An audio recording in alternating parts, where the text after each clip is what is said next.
शाम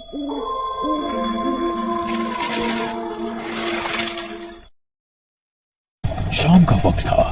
कस्बे से दूर बसे पुराने गांव भैरवपुर की गलियां हर रोज की तरह सुनसान हो चुकी थी। आसमान में हल्के बादल थे और ठंडी हवा के झोंके पुरानी हवेली की टूटी खिड़कियों से सनसनाहट पैदा कर रहे थे। गांव के लोग इस हवेली के पास से भी नहीं गुजरते थे। कहते हैं यहाँ अजीब अजीब आहटें सुनाई देती है, जैसे कोई अनदेखा इंसान आस पास घूम रहा हो। रीना अपने दोस्तों के साथ गांव घूमने आई थी। सबने मजाक मजाक में कहा, चल रीना, तू तो बहुत बहादुर बनती है। अगर सच में हिम्मत है तो फिर हवेली के अंदर चल। मुझे किसे डर लगेगा, भूत वूत जैसी कोई चीज नहीं होती। रीना अकेली हवेली के अंदर चली गई। टॉर्च की रोशनी टूटी दीवारों पर पड़ते ही डरावनी परछाइयां बनने लगी। वो चौंक कर पलटी, वहां कोई नहीं था। शायद मेरे दोस्तों ने मजाक किया होगा। लेकिन अगले ही पल उसने टॉर्च की रोशनी में देखा, दीवार पर उसके अलावा एक और परछाई हिल रही थी। रीना की सांसें तेज हो गई। उसने धीरे से पुकारा, कौन है वहाँ? पर कोई जवाब नहीं मिला। बस धीरे धीरे कदमों की आहट पास आने लगी। वो भागकर बाहर निकली। दोस्त हंस पड़े। क्या हुआ, रंग उड़ गया चेहरे से? रीना कांपती आवाज में बोली, नहीं, अंदर कोई था।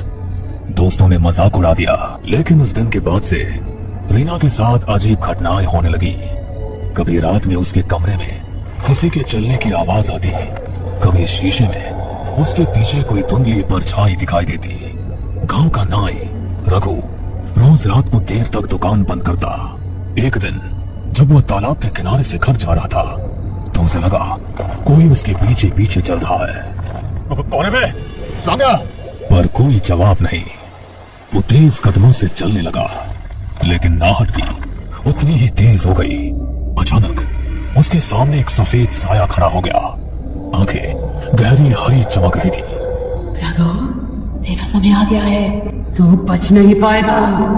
रघु जोर से चिल्लाया और भाग खड़ा हुआ। अगले दिन गांव वालों ने देखा रघु पागल सा हो गया था। वो बार बार कहता, आहट मुझे ले जाएगी, आहट मुझे ले जाएगी। अनिरुद्ध गांव के स्कूल में मास्टर था। वो भूत प्रेत में विश्वास नहीं करता था।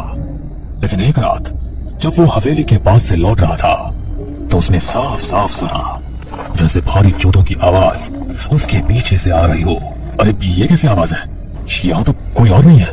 वो मुड़ा, लेकिन पीछे सिर्फ खाली सड़क थी। फिर अचानक उसके कान में किसी ने फुसफुसाया, तो बच नहीं पाएगा।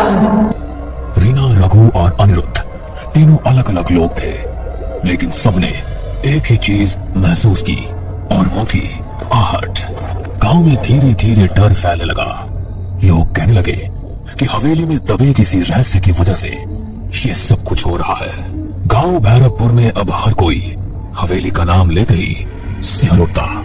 रीना का चेहरा अब पीला पड़ चुका था। रघु पागलपन की हद तक डर चुका था और अनिरुद्ध मास्टर भी अब रात को अकेले निकलने से कतराने लगा था। लेकिन ये डर यही नहीं रुका। सविता रोज रात को अपने आंगन में तुलसी को दिया जलाती थी। उस रात भी उसने वैसा ही किया, लेकिन जैसे ही दिया जलाया उसे लगा मानो आंगन में कोई खड़ा है। कौन है वहाँ? अंधेरे में कुछ भी नहीं दिखा, लेकिन हवा का एक तेज झोंका आया और दिया बुझ गया। सविता ने माचिस जलाई। तभी देखा आंगन के कोने में एक औरत खड़ी थी, काली साड़ी में, बाल बिखरे हुए। हे भगवान! वो औरत धीरे धीरे आगे बढ़ी और उसके कान में फुसफुसाई, आहट सुनो, आहट सुनो, तुम्हें कोई लेने आ रहा है। सविता चीख पड़ी। घर वाले दौड़े, लेकिन वहां कोई नहीं था। अगर यहाँ कोई आत्मा है तो आज मैं उसे शांति दूंगा। वो मंत्र पढ़ने लगा। तभी हवेली की सीढ़ियों पर धीमे धीमे कदमों की आवाज आई। कौन है वहां? कोई जवाब नहीं। लेकिन अचानक उसके सामने लोहे की जंजीर अपने आप हिलने लगी। मोहन घबरा गया, लेकिन हिम्मत करके मंत्र पढ़ता रहा। तभी दीवार पर खून से लिखा उभर आया, आहट से बचना नामुमकिन है। मोहन के हाथ से माला गिर गई। वो भागते भागते गांव लौटा। ये जगह अशुभ है, वहां कोई अनदेखी शक्ति है। अमर गांव और कस्बे के बीच बस चलाता था। एक रात उसकी बस में कोई भी यात्री नहीं था। बस सुनसान सड़क से गुजर रही थी। अचानक उसने देखा बस की पिछली सीट पर कोई बैठा है। उसने शीशे में देखा सफेद कपड़े पहने एक आदमी जिसका चेहरा धुंधला था।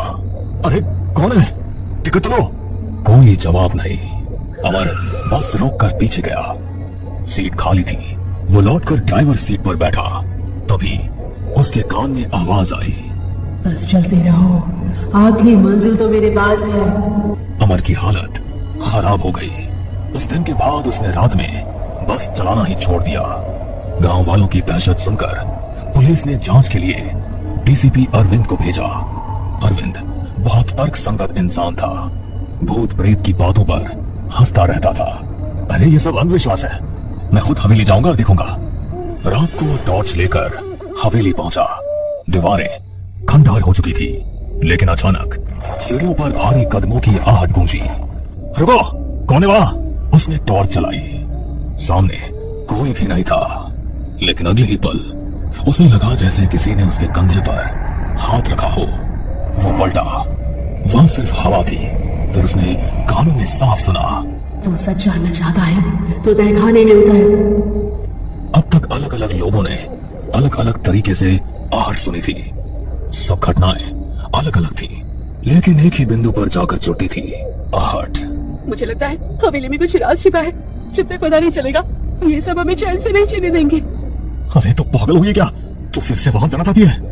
हाँ, अगर सच्चाई सामने नहीं आई तो ये आहट है हमें ऐसे ही डराती रहेगी। गांव भैरवपुर अब दहशत का पर्याय बन चुका था। लोग रात को घर से बाहर निकलना बंद कर चुके थे। हर कोई वही सुनता, धीमे कदमों की आहट। रीना का डर अब जिज्ञासा में बदल चुका था। उसने तय किया कि वो हवेली के तहखाने तक जाएगी, लेकिन अकेले जाना मुमकिन नहीं था।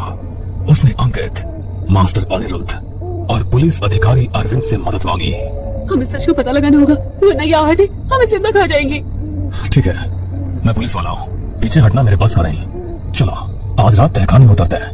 रात के 12 बजे चारों लोग हवेली पहुंचे।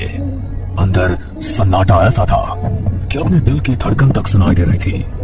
अचानक सीढ़ियों पर वही आवाज गूंजी। रीना का हाथ कांपने लगा। अरे डर मत, हम सब साथ हैं ना। सब लोग तहखाने की तरफ चलो। हवेली के पीछे एक पुराना लोहे का दरवाजा था जिस पर जंग लगी थी। अरविंद ने जोर से धक्का दिया। दरवाजा चरमराते हुए खुला और बदबू का एक तेज झोंका आया। सीढ़ियां नीचे अंधेरे में उतर रही थी। चारों लोग नीचे उतरे। तहखाना ठंडा और सीलन भरा था। दीवारों पर काई जमी थी और बीचों बीच एक टूटी चौकी रखी थी। देखो वो, दीवार पर खून से लिखा था, आहट मेरा श्राप है, जो सुनेगा उसका अंत होगा। ये सब किसने लिखा होगा? तभी तहखाने के कोने से एक सफेद धुंधला साया उभरा। सबके कानों में वही आहट गूंजी। मैं इस हवेली की मालकिन ललिता हूँ। 100 साल पहले मेरे पति ने लालच में मुझे यही जिंदा दफना दिया था। मेरी चीखें, मेरे कदमों की आहट सब यही गूंजती रही। रीना की आंखें फटी की फटी रह गई। तो ये सारी घटनाएं वही आहट। अचानक तहखाने की दीवारें हिलने लगी। छत से मिट्टी गिरने लगी। ये क्या हो रहा है? मेरा श्राप अनंत है। जो सच जानता है वो भी आहट से बच नहीं सकता। रीना, अंकित, अनिरुद्ध और अरविंद चारों बाहर भागने लगे, लेकिन हर तरफ से आहट की आवाज आने लगी। कभी पास, कभी दूर, कभी ऊपर, कभी नीचे। सभी हवेली से बाहर आने लगे। तभी अरविंद ने सबसे कहा, अगर हम इस हवेली को ही जला दें तो शायद ललिता का दफन शरीर भी जलकर मुक्ति पालेगा और आग का ये पूरा किस्सा ही खत्म हो जाएगा। उसके बाद सबने मिलकर पूरी हवेली में आग लगा दी और सभी हवेली से बाहर निकल आए। हमने सुना भी था कि हवेली की मालकिन अचानक गायब हो गई थी। असल में उसे मार दिया गया था। फिर अगले दिन लोगों ने हवेली में सामूहिक पूजा करवाई। उस दिन पहली बार कई सालों बाद गांव में रात शांति से बीती। लेकिन कुछ दिनों बाद रीना अपने कमरे में पढ़ाई कर रही थी। खिड़की से ठंडी हवा आई। अचानक उसे लगा जैसे कमरे के कोने से धीरे धीरे कदमों की आहट आ रही है। उसने कांपते हुए कहा, कौन है? कोई जवाब नहीं मिला, बस वही आवाज।